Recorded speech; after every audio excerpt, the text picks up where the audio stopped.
মজদুর সংঘ জিন্দাবাদ জিন্দাবাদ জিন্দাবাদ আমার কে ছুটি মুখলাই দিয়ক মুকলাই দিয়ক মুকলাই দিয়ক আমার কে ছুটি টাকা মুখলাই দিয়ক মুকলাই দিয়ক মুকলাই দিয়ক ঠিকা পাথর নিরিখ বৃদ্ধি করক বৃদ্ধি করক বৃদ্ধি করক ঠিকা পাথর বৃদ্ধি করক বৃদ্ধি করক বৃদ্ধি করক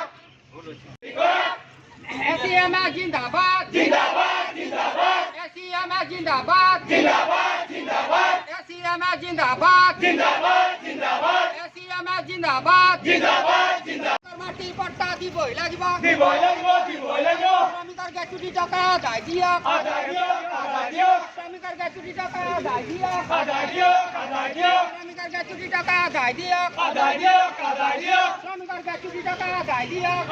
দিবই লাগিব দিবই লাগিব শ্রমিকের মাটির পট্টা দিবই লাগিব দিবই লাগিব দিবই লাগিব শ্রমিকের মাটির পট্টা দিবই লাগিব দিবই লাগিব দিবই লাগিব ঠিকাদার ভাতা বৃদ্ধি করক বৃদ্ধি করক বৃদ্ধি করক জিন্দাবাদ জিন্দাবাদ জিন্দাবাদ ঠিকাদার ভাতা বৃদ্ধি করক বৃদ্ধি করক বৃদ্ধি করক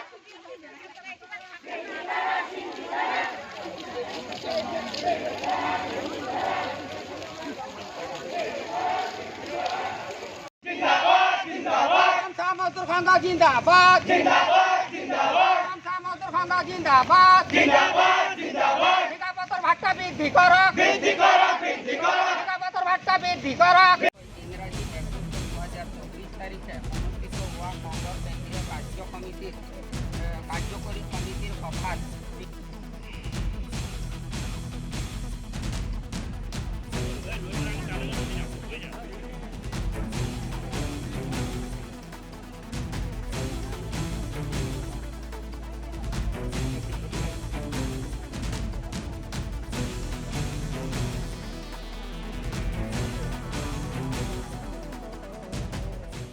নয় দফীয়া দাবী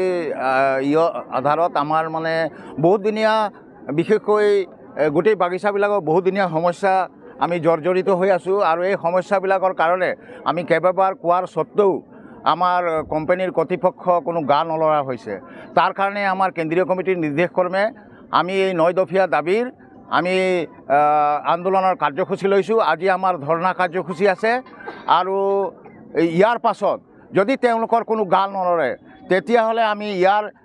পাছত আৰু অন্য ধৰণে আন্দোলন কৰিবলৈ বাধ্য থাকিম। বিশেষকৈ আজি ৪ বছৰ হৈ গ'ল মানে আমাৰ শ্ৰমিকসকলে জৰাজীৰ্ণ অৱস্থাত আছে, না ঘৰ ৰিপেয়াৰিং হৈছে না কিবা হৈছে, অন্য সমস্যা আছে। তেওঁলোকে সদায় কৈ থাকে যে লছ হৈছে, সেইটো তেওঁলোকে বুজিব। আমাৰ শ্ৰমিকটো খাটি খোৱা শ্ৰমিক, আমাক যেনেকৈ নিৰিখ দিয়ে তেনেকৈ কাম কৰোঁ, কিন্তু সেই হিচাপেতো আমি জগৰীয়া নহয় ন। আমাৰ শ্ৰমিকৰ যি ফেচিলিটিবিলাক আছে আজি ৪ বছৰ হৈ গ'ল,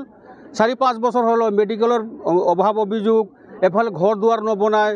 যিকোনো ফেচিলিটি আমাৰ শ্ৰমিকে আমাৰ মানে নাপাওঁ আমি। আৰু শ্ৰমিকৰ মানে আমি খাটি খোৱা, আমি দৈনিক হাজিৰি কৰা মানুহ, আমাৰ মানে সময়মতে আমাৰ মেডিকেলৰ মানে একেবাৰে মেডিকেলটো একেবাৰে বেয়া। যোনটোত আমি জীয়াই থাকিম সেইটো, আৰু ৰেচন পাতি দৰমহা চৰমহা এইবিলাকৰ মানে সময়মতে আমি মানে নিৰ্ধাৰিত হিচাপে আমাৰ নাই মানে সেইবিলাক বস্তু। এতিয়া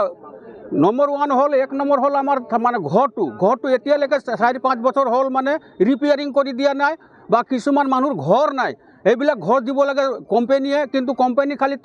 তাহাঁতৰ লোকৰ মানে যে আমাৰ লছ বুলি কৈ থাকে, কিন্তু তেওঁলোকৰ মানে লছ হ'লে যেতিয়া লাভ হয় তেতিয়া আমাকতো নকয় নহয় যে আমাৰ কোম্পানী ইমান টকা লাভ হৈছে বুলি পেলাই। কিন্তু এইটো আন্দোলন আমি এবাৰে এইটো আমি কৰিছোঁ, কিন্তু এইটো যদি কোম্পানীয়ে নামানে তেন্তে দীৰ্ঘদিনলৈকে আমি বাগান বন্ধ কৰিবলৈ বাধ্য হৈ যাম। শ্ৰমিকে কিমান কষ্ট কৰি কাম কৰে বাগানত, কিন্তু সেইবিলাক বস্তু এতিয়ালৈকে কোম্পানী পূৰণ নকৰে। মেনেজাৰৰ ওচৰত গ'লে মেনেজাৰ কয় যে নাই, আমি কোম্পানী को हम लिख दिया है भाई, अभी तक एटू नहीं आया है।